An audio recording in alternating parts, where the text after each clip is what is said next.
Priyadarshini bus സർവീസുകളിൽ വനിതാ യാത്രക്കാർക്കുള്ള zero ticket പുരുഷ യാത്രക്കാർക്ക് നൽകി തട്ടിപ്പ് നടത്തുന്നതായി പരാതി. സംഭവത്തിൽ പുരുഷ യാത്രക്കാരാണ് പരാതിക്കാർ.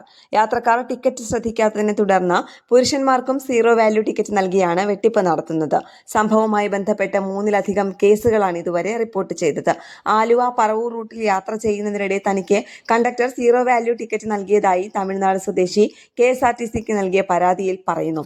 ബസ്സിൽ നിന്നിറങ്ങിയതിന് ശേഷമാണ് തനിക്ക് ലഭിച്ചത് വനിതകൾക്ക് നൽകുന്ന സൗജന്യ ടിക്കറ്റാണെന്ന് മനസ്സിലാക്കിയതെന്നും അദ്ദേഹം പറയുന്നു. തുടർന്ന് KSRTCയുടെ ഓപ്പറേറ്റിംഗ് കൺട്രോൾ സെന്ററിലേക്ക് ഇമെയിൽ മുഖാന്തരം പരാതി നൽകി. ഇതോടെ നടത്തിയ അന്വേഷണത്തിൽ ബസ്സിൽ തിരക്കായിരുന്നുവെന്നും കാഴ്ച കുറയുന്ന പ്രശ്നമുള്ളതായും താൽക്കാലിക ജീവനക്കാരനായ കണ്ടക്ടർ മൊഴി നൽകി.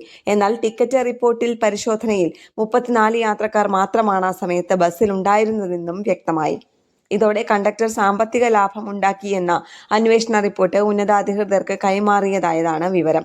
പൊന്നാനി ഡിപ്പോയിൽ നിന്ന് പാലക്കാട്ടേക്കുള്ള ബസ്സിൽ 8 ഇതര സംസ്ഥാനക്കാരായ പുരുഷ വിനോദസഞ്ചാരികൾക്ക് വനിതാ സൗജന്യ ടിക്കറ്റ് നൽകിയ സംഭവവും വിവാദമായിരുന്നു. അധികൃതർ നടത്തിയ പരിശോധനയിൽ കണ്ടക്ടറെ സസ്പെൻഡ് ചെയ്തു.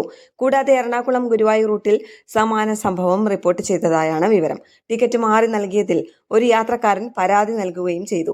ഒരു യാത്രക്കാരൻ തനിക്ക് ലഭിച്ചത് സൗജന്യ ടിക്കറ്റ് ആണെന്ന് പറഞ്ഞതോടെ കണ്ടക്ടർ സീറോ വാല്യൂ ടിക്കറ്റ് തിരിച്ചു വാങ്ങുകയും മറ്റൊരു ടിക്കറ്റ് നൽകുകയുമായിരുന്നു. ഇതോടെ പരാതിക്കാരനും തനിക്ക് ലഭിച്ച ടിക്കറ്റ് പരിശോധിച്ചപ്പോൾ ലഭിച്ചത് സീറോ വാല്യൂ ടിക്കറ്റ് ആയിരുന്നു. കണ്ടക്ടറുടെ പെരുമാറ്റത്തിൽ സംശയം തോന്നിയതിനാൽ ബസ് ഇറങ്ങിയ ശേഷം KSRTC കൺട്രോൾ സെന്ററിൽ യാത്രക്കാരൻ പരാതി നൽകുകയായിരുന്നു. പരാതിയിൽ കണ്ടക്ടറുടെ ബാഗ് അധികൃതർ പരിശോധിച്ചതോടെ 135 രൂപ അധികമായി കണ്ടെത്തി. ന്യൂസ് ഡെസ്ക് കേരള പ്രണാമം.